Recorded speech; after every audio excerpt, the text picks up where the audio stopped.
Good morning, everybody. Let us start with structural design pattern. This is our second design pattern. Okay. So basically, what is structural pattern? Let us move towards the next slide. Actually, structural patterns are concerned with how classes and objects are composed to form larger structures. Structural class patterns use inheritance as well to compose interfaces or implementations. Okay. For example, consider how multiple inheritance mixes two or more classes into one. Okay. So the result is a class that combines the properties of its parent classes. Okay. So this pattern is particularly useful for making independently developed class libraries work together. Okay. Another example we can take as a adapter pattern. Okay, we will see in detail what is adapter pattern in later slides. But for a time being, just focus on the example. See, in general, an adapter makes one interface conform to another. Okay, so thereby providing a uniform abstraction of different interfaces.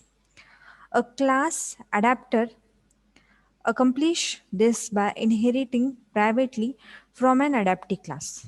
Okay, so the adapter then expresses its interfaces in terms of the adaptives. Okay, so these are some of the examples of structural patterns. Okay, let us move towards the next slide. The very first pattern in a structural design pattern is a proxy design pattern. Here is a non-software example of a proxy design pattern.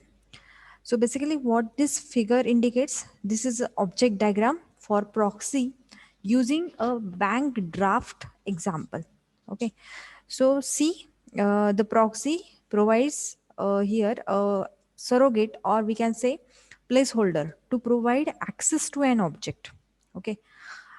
In this example, a check, see, a check or bank draft is a proxy for funds in an account. Okay, a check can be used in place of cash for making purchases and ultimately controls access to cash in the issuer's account. Okay, so in this example, this check, or we can say draft, uh, works as a proxy instead of money. Okay, or a funds. Okay, so this is an non-software example of a proxy design pattern. Now let us move towards the next slide. Here is a one simple example using a class diagram of proxy design pattern. So what this indicate, here you can see that I already told you that proxy provides a surrogate, or we can say a placeholder for another object to control access to it. Okay, so basically, one reason for controlling access to an object is to defer the full cost of its creation and initialization until we actually need to use it. Okay, so what is the meaning of this? That instead of using a what we can say in this example, take this particular example. In this example, an image proxy, okay, this is a proxy for an image. Okay, this is an image, and this image proxy is works as a surrogate for this an image class. Okay, so whenever in a text document there is a demand for this an image. Okay, then this provides a request to an image proxy, and uh, re- after receiving a request on this class, it will fetch this an image data and provides to the text document. Okay, so in this case, basically, an image proxy, this works as a proxy or surrogate, or we can say placeholder in other words. Okay, so you got my point. What is proxy here?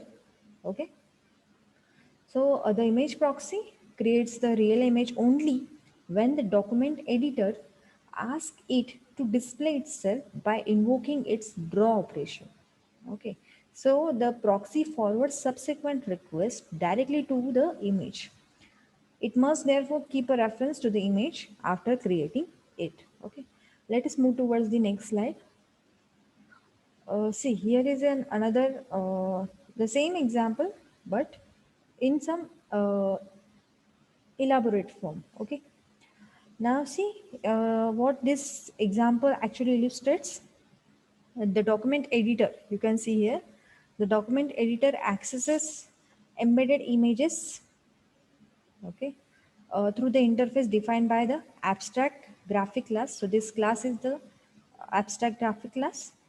Image proxy is a class for images that are created on demand.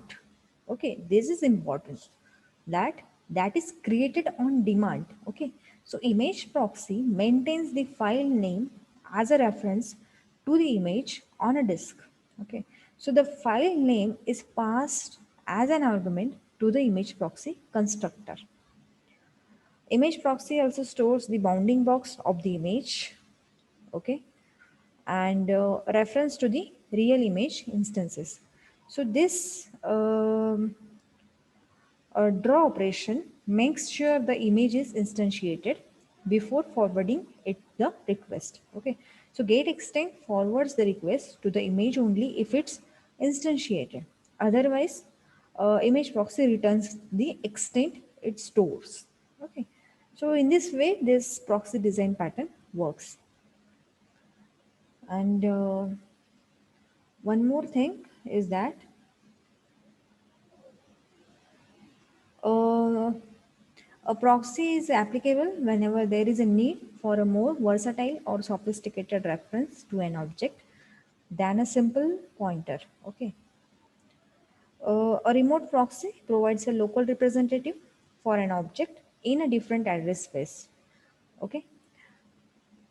So this is all about proxy design pattern.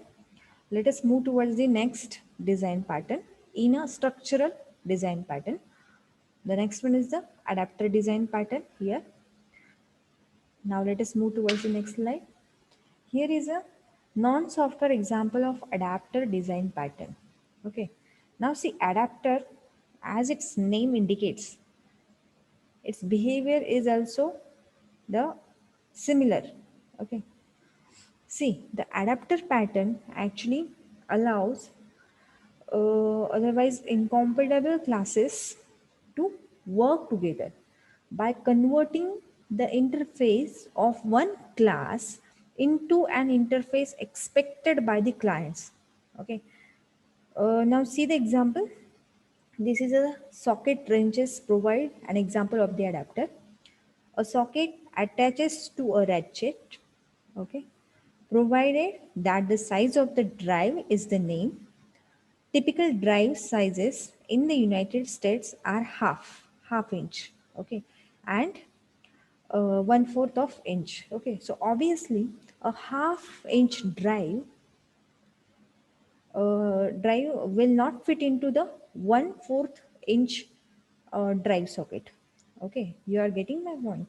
Okay, drive socket unless an adapter is used. Okay, so for this purpose the adapter is used actually.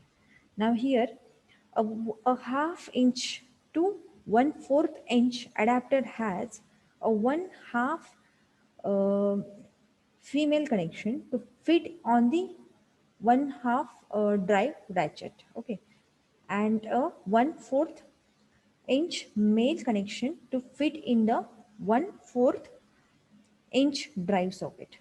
Okay, so here this incompatible drives are make compatible or work together with each other using the adapter class. Okay, so this is the benefit of using a adapter design pattern. Let us move towards the next slide. Here is a non-software here is a class example of adapter design pattern. Okay, just a second. So basically, what this indicate,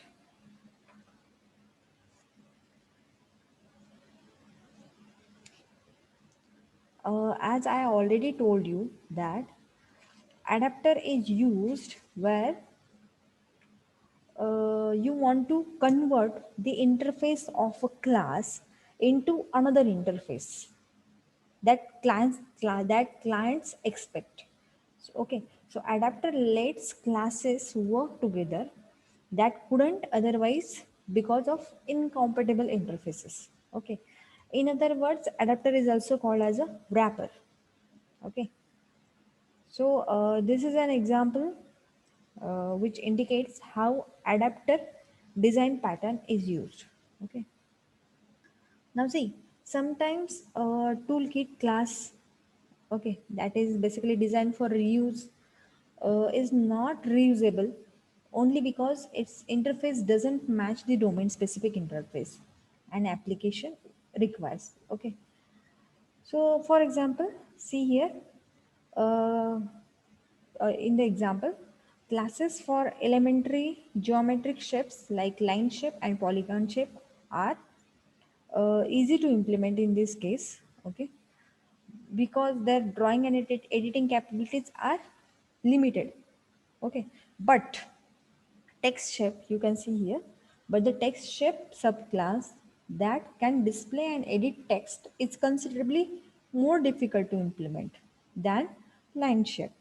Okay, so ideally, uh, what you can do, uh, mm, what we can do, we can reuse text view to implement text shape, but the toolkit wasn't designed with shape classes. Okay, so we can't use text view and shape objects interchangeably. Okay, so how can existing and unrelated classes like text view work in an application that expects classes with a different and incompatible interfaces? So instead of this, what we can do, we could define text shape so that it adapts the text view interface to shapes. We can do this in one of two ways, by inheriting shapes interface and text view implementation, or by composing a text view instance within a text shape and implementing text shape in terms of text view interfaces. Okay, so these two approaches correspond to the class and object versions of the adapter pattern. Okay, so this diagram illustrates basically the object adapter case. It shows how bounding box request declared in a class shape are converted to get extent request defined in text view. Since text shape adapts text view to the shape interface, the drawing editor can reuse this text view class. Okay, so this is the benefit of using adapter design pattern. Okay, you can use adapter pattern when you want to use an existing class and its interface which does not match with the match the one you need. Okay, there you can use the adapter design pattern. Okay, or you want to create a reusable class that cooperates with the unrelated or unforeseen classes, that is classes that don't necessarily have compatible interfaces. Okay, or you need to use several existing subclasses, but it's impractical to adapt their interface by subclassing everyone. An object adapter can adapt the interface of its parent class. Okay, so these are some applicability of adapter patterns. You can see in figure Basically, a class adapter uses multiple inheritance to adapt one interface to another. Okay, so this is all about adapter design pattern. Okay, thank you so much for your patient listening. I am ending my session here. Okay, we will see in next lecture what is behavioral pattern and the types of behavioral pattern in detail.